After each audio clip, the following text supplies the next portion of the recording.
Aujourd'hui, Europa Park nous a invités à découvrir lors de cette conférence de presse les nouveautés qui seront ouvertes au public dès le 6 avril prochain. C'est prévu qu'on fasse un petit tour par le nouveau Preview Center qui risque de présenter certainement Pirates de Batavia et d'autres petites choses. J'ai le flair. On ira découvrir le nouveau film Mission Astronaute. Je pense que le programme a dû un petit peu changer en fonction du temps parce que il pleut. Donc conférence de presse pluvieuse, conférence de presse heureuse, je sais pas, mais on va aller voir ça tout de suite.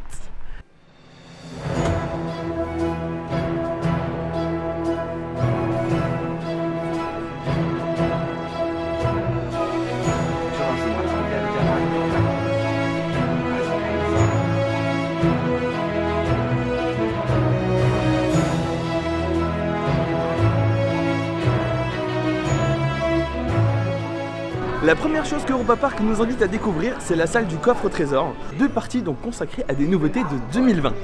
La première, c'est une partie consacrée à ce qu'il y a derrière moi.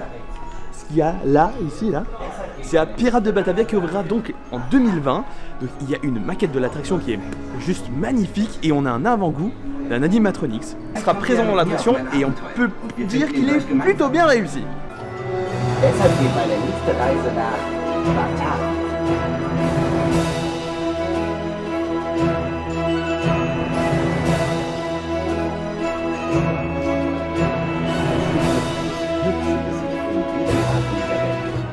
La deuxième partie du Preview Center est consacrée à la parade du 45e anniversaire.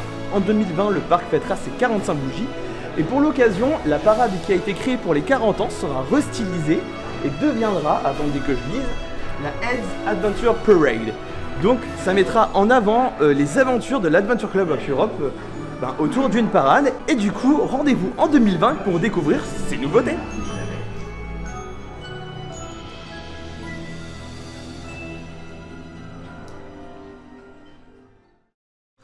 Donc après la grosse conférence de presse, on est allé voir ce qui se passe dans l'Europa Park Arena.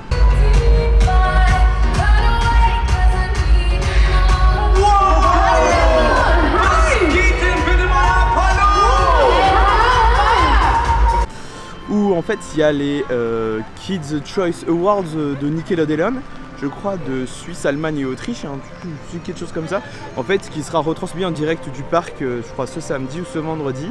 En gros c'est les enfants qui élisent leur star favorite.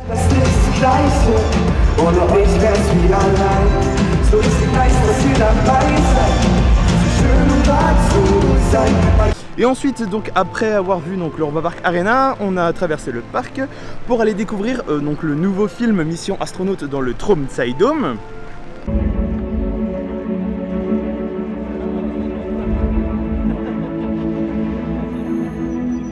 Dans l'espace, on ressent le monde dans sa globalité. En fait, on voit que c'est fragile, on voit que l'atmosphère c'est mince et que ça contient toute la vie qu'on connaît partout dans l'univers, le reste c'est complètement noir.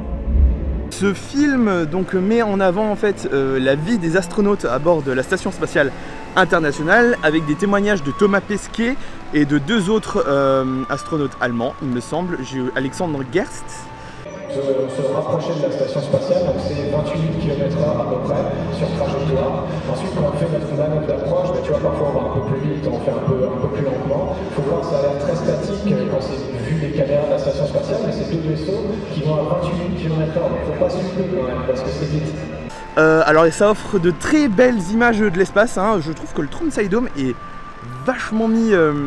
Enfin le Tromsø Dome sert beaucoup à ce film, parce que c'est... Voir la Voie lactée comme ça au-dessus de vous à 360 degrés, c'est super impressionnant.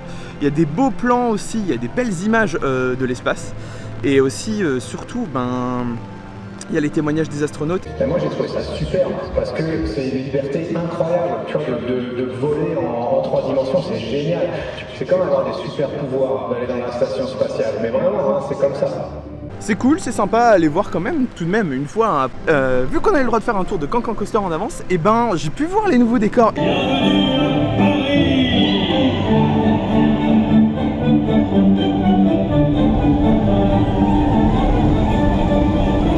Alors bon, au risque que ça déplaise à certains, c'est toujours du plat à pain. Hein. Mais ça change beaucoup de la première version. On peut dire que c'est Eurosat 2.1, hein. Enfin Cancan Coaster 2.1. Et ouais, c'est super joli, il y a des très bons ajouts. Et puis on verra du coup ce que vous allez dire samedi, enfin ce week-end à l'ouverture.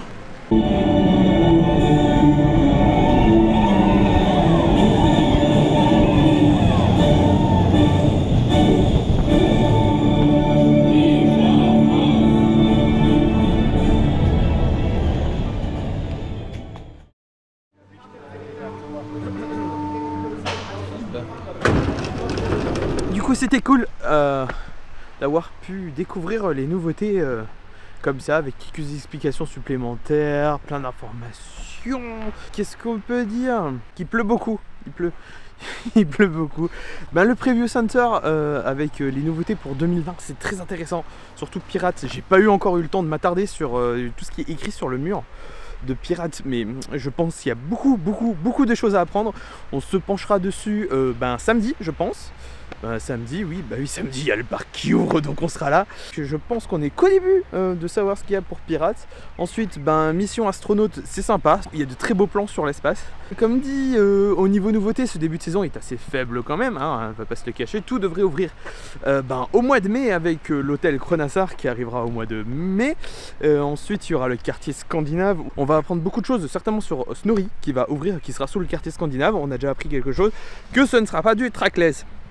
Michael Mack a lâché un petit message là-dessus, ce ne sera pas en trackless le Dark Ride, ce sera donc sur rail. Il y a les véhicules qui sont présents dans la vidéo des nouveautés, on voit les petits véhicules, donc c'est sympa. Puis je pense que ce sera un très joli Dark Ride. À l'automne, on devrait donc découvrir le Dark Ride Snorri, voilà. Je remercie Europa Park de m'avoir invité pour la conférence de presse, c'était super sympa, merci. Qu'est-ce que je vous dis? Je vous dis à samedi. Enfin, la vidéo vous la verrez avant samedi. Samedi je tourne une autre vidéo, enfin bref. C'est compliqué. En tout cas, c'est semaine chargée à Europa Park. Donc je vous donne rendez-vous samedi. Bon, pas samedi, parce que samedi, je serai au parc et dimanche aussi, donc je tourne. Mais enfin, les vidéos courant de semaine prochaine, il y aura plein de vlogs qui vont sortir. Ça, j'ai essayé de vous le sortir, enfin, j'espère que j'ai réussi à vous le sortir avant samedi. Voilà. N'oubliez pas qu'à Europa Park, l'Europe est fun. C'était Arnaud et on se retrouve très bientôt sur Europa Park Forever. Allez, ciao!